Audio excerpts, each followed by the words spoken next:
Welcome to today's special episode of All Things Women Talk Show. I am your host, Dr. Eboni Bell, and my life's purpose is to help you discover your purpose, pursue your dreams, and live your destiny. Well, today is a very special day. Pretty much everybody's off work. People are probably trying to cook out, relax, have a margarita or two, and I don't blame you. So I hope that you have planned to have just a great day, a relaxing day. As you're coming in, do us a favor and tell us what state you are in. Do us a favor and go ahead and share the video for us. Tap on the screen and give us some hearts and some likes. We have a special showtime today at 10 a.m. So this is very different for me, but I'm loving it already. So thank you so much for joining us. I do want to go ahead and let you know that we have a very special show sponsor for today. Now, our sponsor for today is Whoa Magazine, Women Own Excellence. So Whoa Magazine is for women of color. It's an excellence lifestyle empowerment magazine for women of color. We strongly believe that excellence is not about perfection, but simply becoming a better you. So listen, I strongly encourage you all to follow them on all social media outlets. I'm a personal subscriber of Whoa Magazine, and I absolutely love it. It is of excellence. It is up there with Ebony, Jet, Vogue, and all the rest of them. Like, I'm so proud of the founder, Io Thomas, who is a great friend of mine. But you can go visit the website at wowmagazine.com, and you can follow them on Facebook and Instagram as well.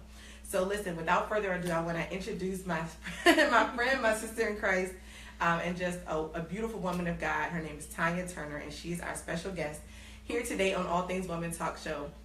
The reason why we're having the special episode today on Memorial Day is because I wanted to be able to shed light on the life of a military wife. As you all know, Memorial Day, is all about celebrating fallen soldiers, and we absolutely want to take a moment to honor them today, and even the ones who are still fighting as of this day, who are living in a place of uncertainty with everything that's happening in our nation, not knowing when they'll be called back or called back into duty. So we definitely want to honor them and keep them in prayer, and we continue to pray Psalm 91 over their lives, as they're out there in the field and doing what they have been called to do. So listen, without further ado, I want to get into this conversation. But before we do that, just a couple of quick things. Once again, if you're just logging on, do us a favor and give us some hearts and let us know that you're here with us today and that you're listening in.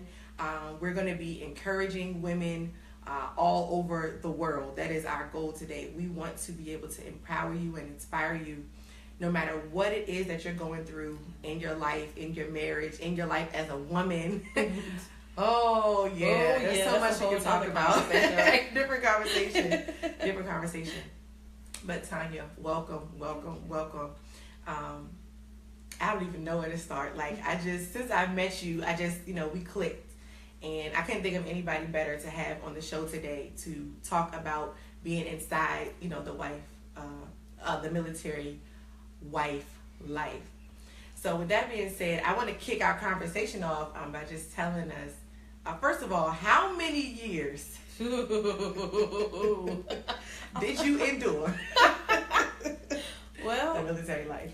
My husband served nearly 23 years in the military, and literally it was a really, really quick process. Okay. We got engaged, we got married, he got in the military, we had a baby. It's like, boom, we hit the ground running. Wow. Yeah, I know what you mean. Wow. Yeah. So with that being said, had you ever imagined that you would be a military wife? Is that something you ever crossed your mind? Actually, no. Okay. Oddly enough, though, I thought I might join the military. Really? Yes. I got recruited, heavily recruited by the military while I was still like a senior in high school. Yeah. And so I thought about it. And when I talked to my parents about it, my parents are like, no. Which was really odd because my dad is a vet. So, okay. But he was just like, no, I don't think so. And then my mom was like, absolutely not. Right. So that kind of, I listened to my parents, and I went to college instead of going into the military. Okay. And so I never in a million years imagined that I would actually marry somebody that was in the military. Wow. And you both are from Tidewater, Virginia, so it's a military area. It's a military area. Navy everywhere. Yeah. So, yeah. Wow. Okay, so things escalated quickly, and all of a sudden, your husband goes into the military, and you become immediately a military wife. And it kind of reminds me of how my husband went into ministry, and immediately I became a ministry wife, a pastor's wife. So I get it. Yeah, same thing. Hit the ground running, had a baby. Let's go. Let's do it. Let's do this thing. So from the time when he actually enlisted into the military, how long was it before his first deployment away from you? Ooh, yeah. It was pretty quick. Wow. We had my first child. She wasn't even 1 yet when he left for deployment. Wow. She couldn't crawl even. So she was probably about 4 months old. Yeah. When he left for his first deployment. And when he came back from the deployment, at that point she could walk. Wow. So I cannot imagine. 7 months. I cannot imagine. Yeah. I can't imagine. I mean, I was away from my son for a little period of time, and when I came back, he was definitely, doing some things that he wasn't doing while I was there. Even though I was in and out, but I noticed. You notice those little things that happen, like I missed it, So I get it. Yeah. How did you? Speaking of that, with her being so young, how did he do, in your opinion, with coming back and seeing, oh my God, my child has progressed in this particular way? That was a really huge adjustment for him. I remember that day like it was yesterday.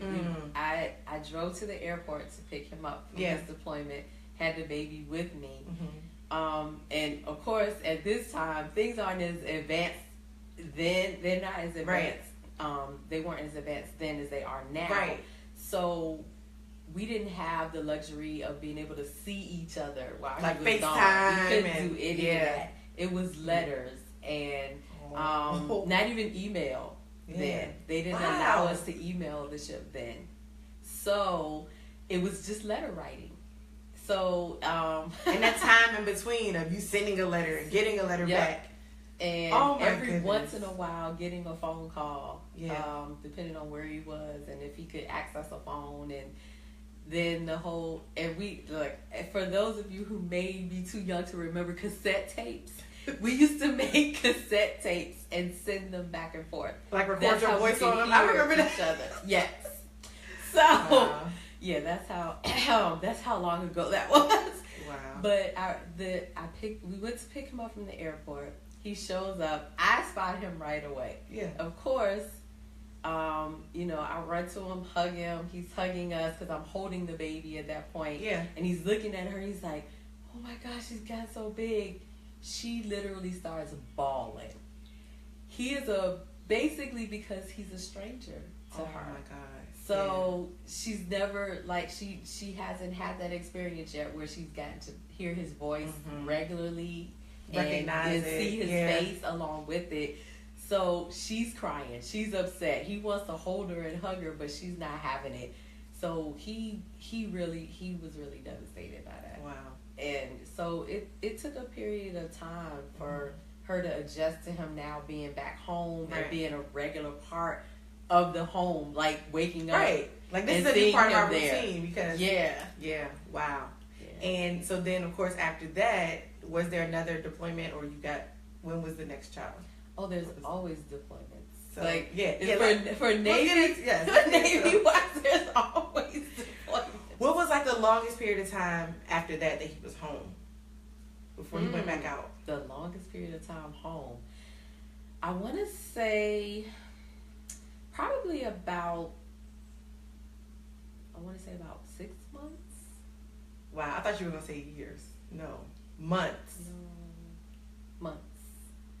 Wow. Deployments typically would come in waves, and it would depend upon whether he was actually on what they call shore duty, which is when they get to go to work and come home every day, right? Or whether he was deployed. Okay. So, or active, or they had a mission to come up, because sometimes they would have unforeseen missions come up. Yeah. So, I think the longest he was home at any one time was 6 months, unless he was on shore duty. Now that's not 6 months in the whole span of time. Not in the. So the way it worked for him was, it was like 3-year stints. Okay. So Okay. if he was not on shore duty for a 3-year period at any point in time, he could be called out. Right. To go out to sea. I got it. So in a 3-year period, the most time he would be at home, unless he was on shore duty, was about 6 months. Okay. Sometimes shorter. Wow. And with that being said, I mean, so for example, you know, in marriage, you kind of talk about how many kids you might want to have. You try to plan that out. You try to maybe see, you know, okay, it's been 3 years. Let's do it again. Let's go ahead and follow up. Hey, that's your boo online. Hey, Tony. Hey, honey. I'm so happy too. So I guess my question is, with you not being able to kind of predict your life, like we can't, none of us can predict, but we can at least plan. Yeah. With you not being able to kind of predict, were you all able to kind of plan out your family in terms of having children, or how did that work? No. Okay. Just kind of let it flow. Yeah. It just kind of, we went with the flow. Okay. Okay. So when the second child came, he was still active duty in terms of not being on shore duty. Okay. But fortunately, with the first 2 children, we were in Virginia, which is our hometown. Right. So we literally had help. Oh, like, his family was there, my family was there. So it wasn't, when he was gone, I wasn't all alone at that point. Okay. Okay. Now, speaking of all alone, I definitely want to hit this topic. So of course, if you're just joining us, we're inside the military wife life, and we're digging and finding out a true story from my special guest today, Tonya Turner, on what it's like to be a military wife. Because we see it on TV, you know, we see the shows and the movies, and we see all this, you know, drama and all this stuff. But I personally wanted to be able to allow you to share your true story and what it's really like. So I guess my next question is, in the times where your husband was deployed, during those times, I know they had to be tough. How did you deal with that, and what? And we'll get to your walk with Christ in a minute. We'll kind of lead up to that, because you and I have kind of talked about that transition. But like in the beginning, what did you do to kind of sustain yourself or to survive those times? I stayed busy. Stayed busy. Stayed busy. I made sure that I had things to do. Like, for the first few years of our marriage, I worked. So that helped me. Right. And my mother-in-law would watch the kids. So that was a big blessing and gift to us for a period of time too. And so I was between work and then coming home by myself with the baby after work. My hands were always work full. To do right so there. I didn't have a lot of idle time, and I think that really helped me. Yeah. The more idle time you have, the more difficult it is, because you have so much time to think about. He's not here. He's not here. Yeah. Wow. So did you have at that time like a network of other military wives that you were able to kind of relate to or surround yourself with? There was a network, but early on in his career, I was not familiar with that network. Okay. I had my family, and so I didn't rely on that network as much, because I didn't really feel that I needed it at that time. I really think, looking back at it, I should have hooked in earlier on. But literally, my whole support system was my family, and then my church family. So I had a whole network outside of military. But oddly enough, most of them couldn't really understand military. Yeah, that's why I was asking. Because I had opportunity to kind of live really, really close to a base when I was in Germany, and the church that we went to, it was all military. I mean, like, it was 90% military. Yeah. So for me, I got like a little taste of what that was, and I just noticed that they were so close. I mean, even just, we would go to like game nights or go play cards or whatever, go out to eat, and there was this conversation that everybody in the room could understand. And if you weren't military, you're kind of like, outside of the conversation. could you break that down for me one more time? I'm sorry, the PC who, what now? Yeah, so it's like this whole new language that, you know, you have to learn. But it was just fascinating to me, like how close they were and how they could relate to one another and support each other when they knew something was about to happen. Or so I was just curious about that. Now let's talk about your walk with Christ in terms of how your relationship with God played a part in your thriving and your survival and your ability to be where you are today. Literally, my relationship with Christ was everything, especially when my husband was gone. Yeah. Like, I don't ever want to portray something that's not accurate. It is not easy being a military wife. Yeah. It's not at all. And it's not something that everybody can do. Yeah. I mean, honestly, it takes a lot of strength. It takes a lot of tenacity. It takes a lot of trust. And it takes a lot of endurance to be a military wife. Yeah. And it literally, there are times where, you know, I would literally in the middle of the night, I would cry. I would like cry. And there wasn't anybody I could cry to. Like, my kids were little, so it wasn't like it wasn't like I could go and sit down with my kids and we can have a conversation about what's happening and what's going on.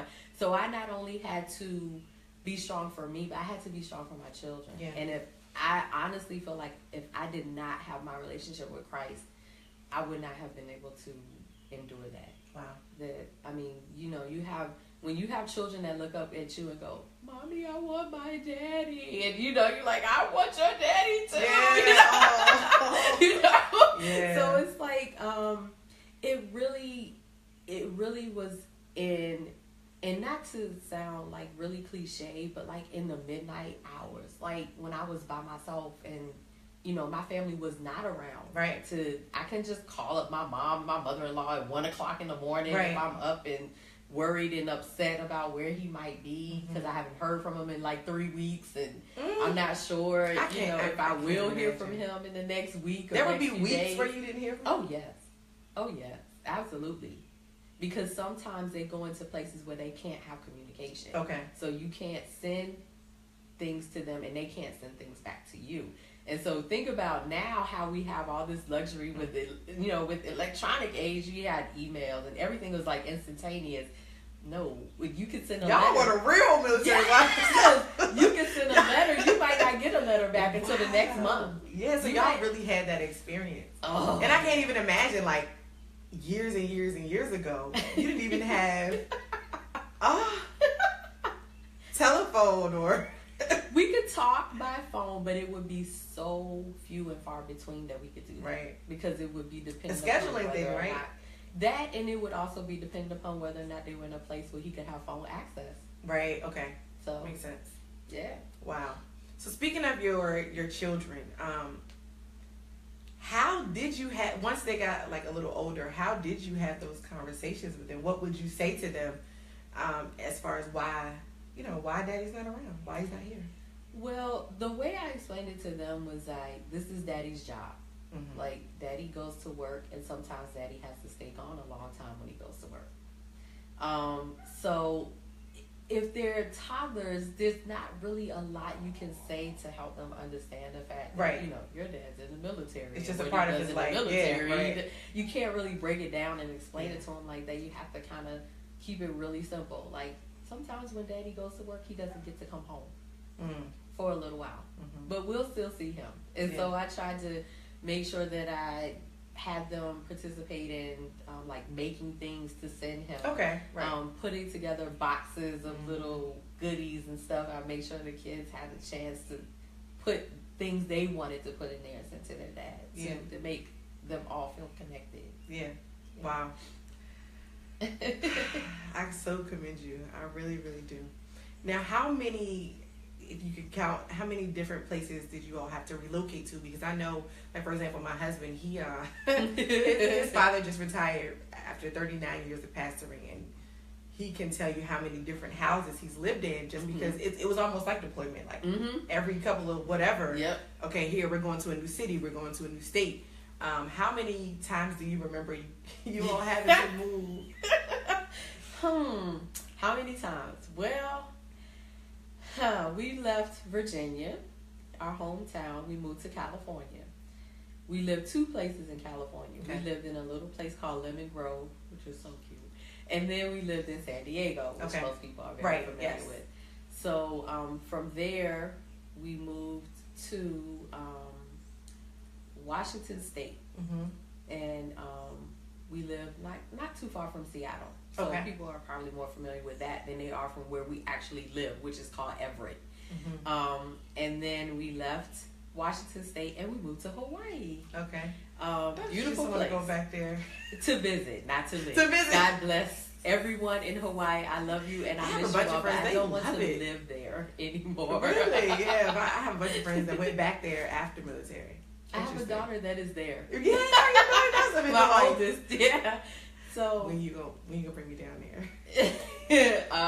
Listen, we need to plan a trip. We can plan a trip. But I'm sorry, back to the conversation. Okay. But literally, when we got to Hawaii, we left there and went to Florida. Okay. And then from Florida, we came here to Delaware. So that's not okay. That's it's not a lot of places. Because you all didn't have a lot of international. Like some people are like back and forth. International travel. Not my choice. That was the husband's choice. He didn't want to do it. So he didn't have a choice. It's sometimes. Okay. Sometimes.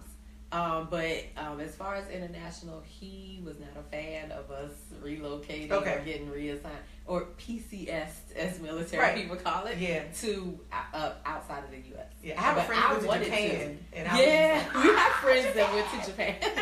I wanted to go. I wanted to see the world, but I wanted to do it when the kids were really small.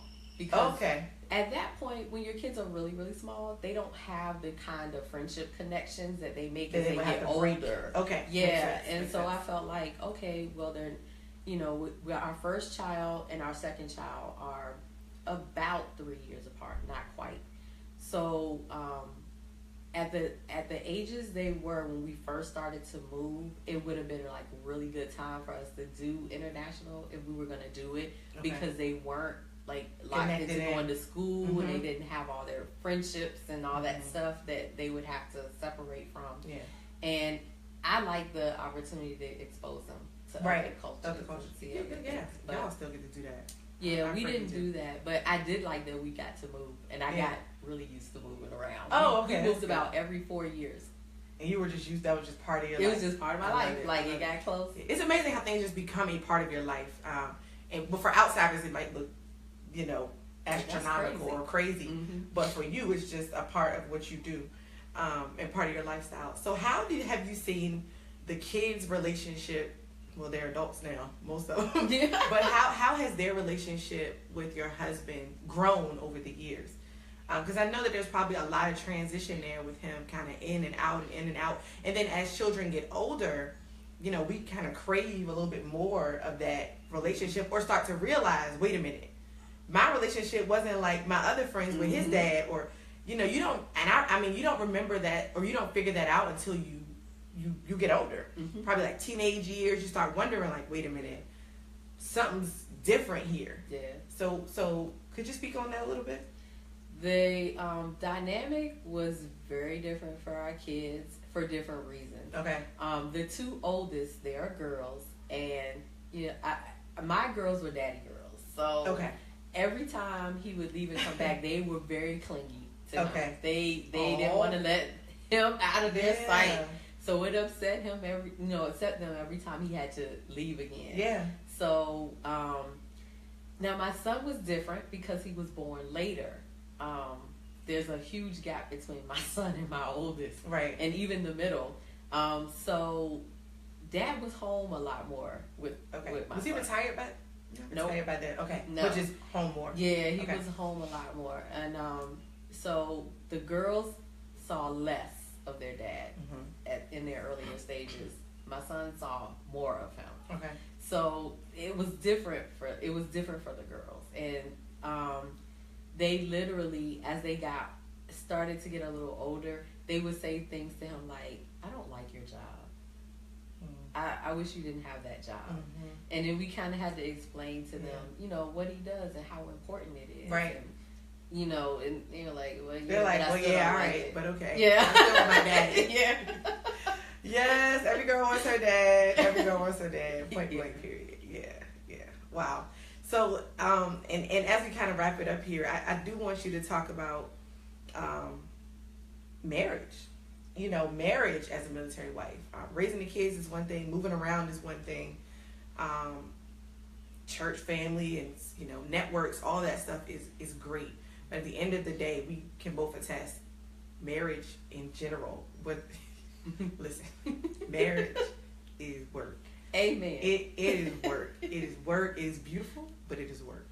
And I always say marriage is a beautiful disaster. Depending on what day it is. Yeah. How about that? Depending on what day it is. Let's just be real. Marriage is hard work. Yeah. And I mean, I'll be honest. There have been times where I've been away from my husband, and it's been great.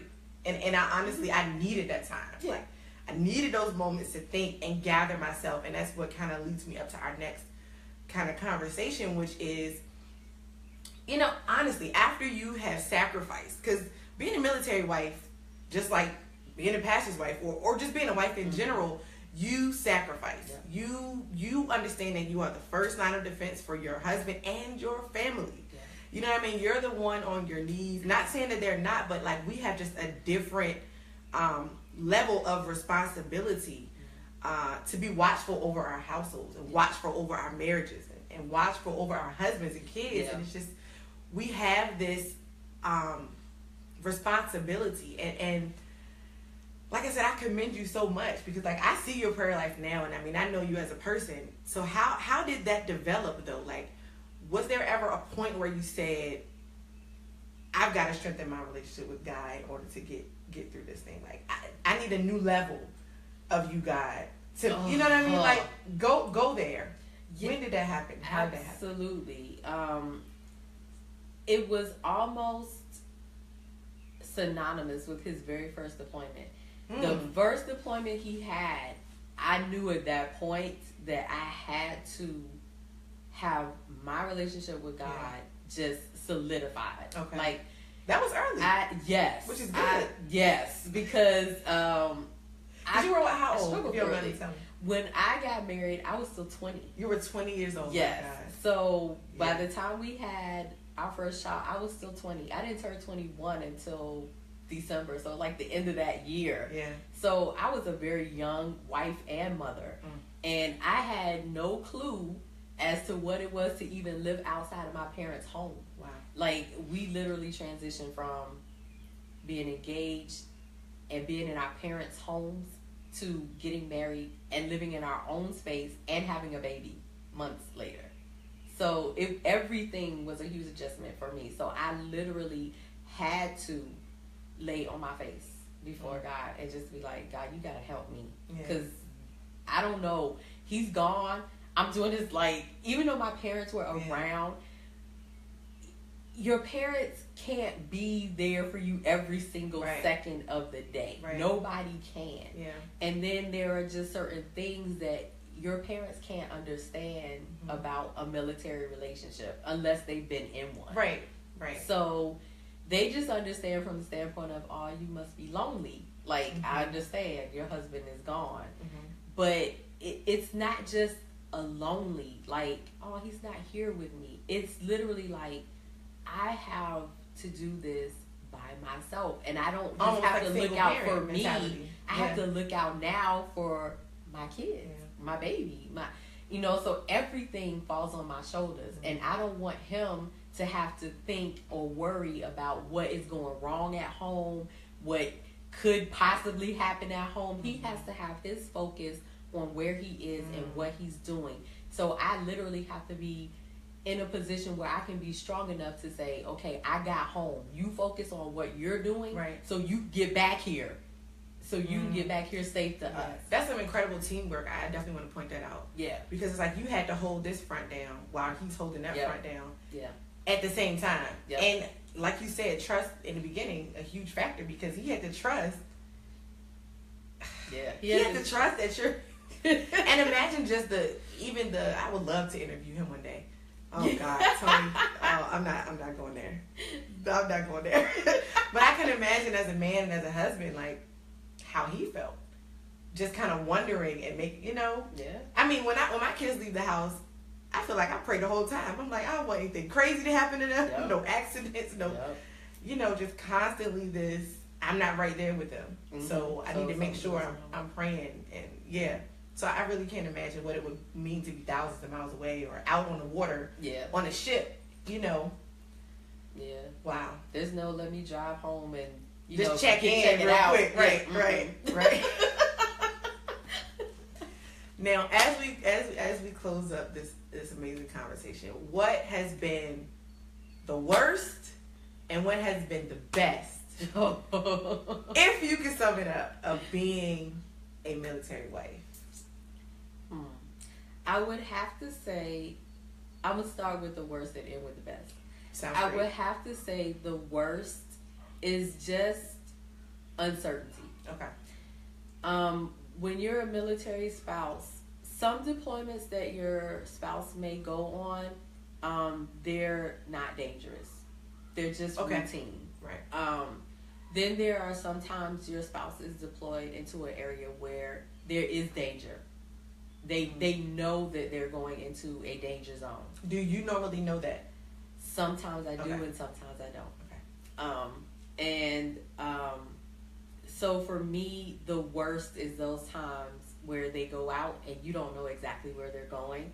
You don't know if they're headed into a situation that is already certain danger. Okay. And that in itself coupled with the not hearing from them for long periods of time. That's the worst. I can't imagine the anxiety. That's the worst. Oh. That's the worst part. Wow. The best part, homecoming. Yeah. By far. Yes. The best part is the homecoming. Yeah. When you're like, you can't sleep the night before because you're so excited because you know they're gonna, well, for my husband, he's Navy, so pull into port. And you're just like waiting for that ship to come in. You wake up early that morning, get everybody ready. You stand out on the pier with your signs, and you like all that stuff you see on TV with the families doing that. That stuff is real. Yeah. And they show it on the news too sometimes. But you make your signs and you watch the ship pull in really slow and you get all excited and you see the sailors lined up around the ship and you try to pick out your sailor. Yeah. Those are the best. Those are the best. I can imagine that as you're saying it. Yeah. It's so special. Yeah. Awesome. Well, what would you say to a military wife out there who feels like she doesn't know if she's going to make it? What would you say to her? I know what that feels like. Been in that position many times. What I would say to you, if you're in that place now, even as you're watching, just know that God is able to sustain you. He can give you the strength, the ability, the anointing to be able to not only have your own strength and endurance, but to cover your family. It's going to take everything in you. It's not going to be an easy thing. It's going to be a fight. And you have to be willing to fight for what you want. You have to be willing to fight for your peace. You have to be willing to fight for your children if you have them. You have to be willing to fight for your spouse. Because your spouse is going to have their own issues and things that they have to deal with being away from you and now coming back and having to integrate in. But I promise you, God will give you the strength, the tenacity to be able to endure that. And please don't be by yourself. Don't isolate yourself. There are many, what they call in the military, family readiness groups, FRGs for short. I don't know, that's probably the most common terminology that people tend to hear and they don't know what it is. But it's basically a group of other military spouses. and you all connect together, and they have regular meetings. You don't have to like join them per se. You can come to them as often or as little as you want. The military has lots of different resources to help you when your spouses are away on deployments or if they've been sent away for a period of time. Like, you don't have to be by yourself. You don't have to feel like you're alone. Yeah. And don't isolate yourself. That's the worst thing you can do. Don't do it. There are other women and men that know how you feel and that literally can walk with you in the process and hold your hand because they can literally relate to you. Whereas sometimes even your church family cannot. Yeah. And talk to her about holding on to who she is as a woman. Because I know that can be something that can slip away from you in the midst of covering everybody else, taking care of everybody else, and taking care of your household. How can she not lose her? That is an excellent question. If you could go back and kind of talk to your younger self about that, what would you say to her? A lot. Well, literally, for a period of time, everything became about my children and being a military spouse. And at some point in time, I believe that it was designed to be that way. There was a period of time in my life where I did not work because it was not conducive to our household. So literally, I had to make a decision. Like, okay, do I want to work? I love working. I love the independence of it. I love being able to be out and feel like I'm really contributing to my home. And that's one of the things that will kind of mess with you a little bit. Like, if you're used to being a working woman, if you have a period of time where you now don't work, oh my gosh, you feel like I'm not contributing to my house. Like, I'm not doing anything of value. I'm just home all day and cleaning and tending to children or cooking or doing this and that. But little do you know, those things are ministry. They are. That's something I did not know until much later. I didn't grab a hold of that. To me, being a valued part of my home and my relationship meant that I worked. Was that something you got from your background? Like, is that probably part of how you were? And I believe that it is. Okay. I believe that it is. I think for me too. My mom, my mom is a very strong woman. And she always taught me, you need to be able to have work things ethic of your own, and you need to be able to work and contribute and, be able to make sure that you are doing everything you can do. Don't be lazy. Like, my mom is not one of those women who were like, don't be a lazy person. Right. Like, you're young. You got the ability to do it. Go do it, type thing. So I felt like if I was just at home and being just a mom or just a wife, I didn't feel like I was doing enough. I got it. And that's the worst thing you could tell yourself, or the worst misconception ever. Any woman who tends to home well and covers her husband and or covers children, you guys are rock stars. Let me tell you that's right the now. Woman right there. Let me tell you right now. Working inside of a home is often more than working outside of a home. And if I could say anything to myself at that point, just don't downgrade the season that you're in. If it has to do with you not being outside of your home for a while, just know that in itself is a ministry that God has placed in you for that season. Because the time that I stayed home was time that I got to invest into my children. And when my husband was able to come back home and and reconnect with the family, I was there to facilitate that. Okay. That's huge. Because if you're now you're used to being by yourself and rolling with things the way you rolled with them for the last 6 or 7 months, now you have your spouse come back into the picture, and guess what? Sometimes your dynamic shifts again. Because your spouse is like, well, babe, that's not really the way we should do this. We need to do this. Yeah, because he's coming into what you already made. Yeah. Yeah, that's tough. That's tough. But I love what you said, and we really are going to wrap it up. Okay. I love what you said. This is a good conversation, but I love what you said about embracing the season that you're in. Because I can personally attest, you know, after I had my first child, I tried to stay home, and it went against everything every fiber of your every fiber of my being. Yeah. And when I tell you struggle, it was a struggle. Yeah.